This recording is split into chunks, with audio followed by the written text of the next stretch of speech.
Welcome back to another episode of TVT Nation. In case you forgot, I am Roman Vladimirsky, and today we're going to be talking about a very, very important topic: how to prepare your home for sale. Preparing your home for sale is extremely important because it's what's going to help you net the most money for your house in the least amount of time. Because remember, you don't just want to list your house, you want to sell your house. Preparing your home for sale happens in 3 stages. Stage number 1 is pricing your home. Stage number 2 is decluttering and depersonalizing your home. And stage number 3 consists of photography and videography. That's right, I said videography. Let's get right into it.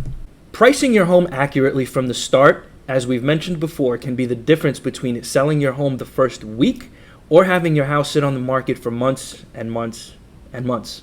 So 90% of marketing a property or any other product is the price point. So let's talk about how to price your house accurately.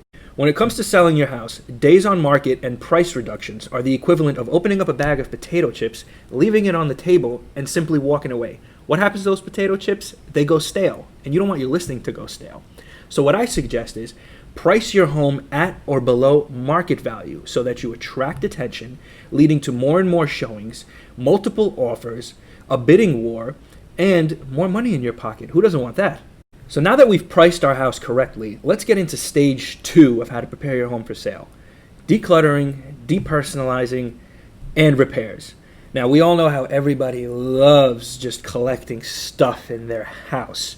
Stuff that we've had for decades and decades we forgot was even there, but for some reason, we still think it's important to hold on to and not throw away. We all have that relative, right? So let's talk about decluttering and depersonalizing a little more specifically.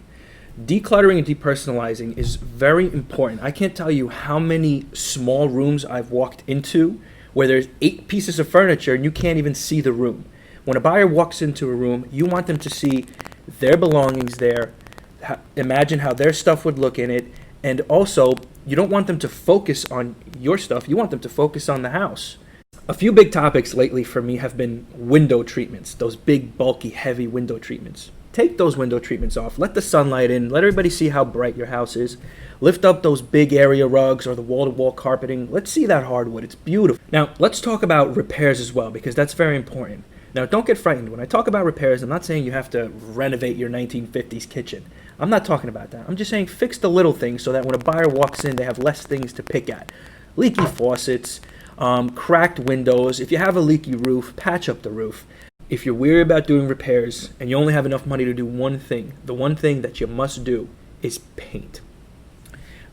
My suggestion is have all the colors in your house a flat white, neutral color. This way it brightens up the house and makes the rooms look bigger.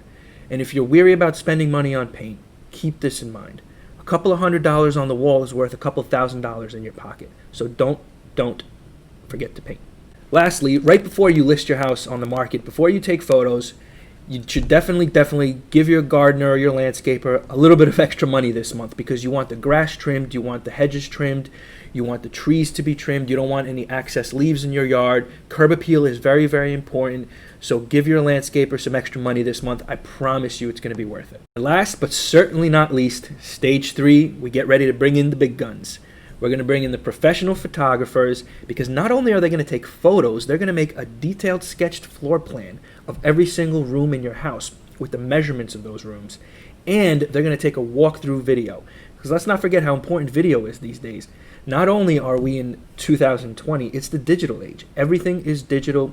Everybody's first impression of your house is going to be online. So let's make sure that that first impression is an unforgettable one.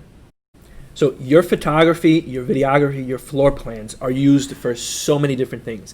Not only are they going to be used for your MLS photos, which are marketed to our tens of thousands of agents in Lower Westchester, they're also used for our social media campaigns.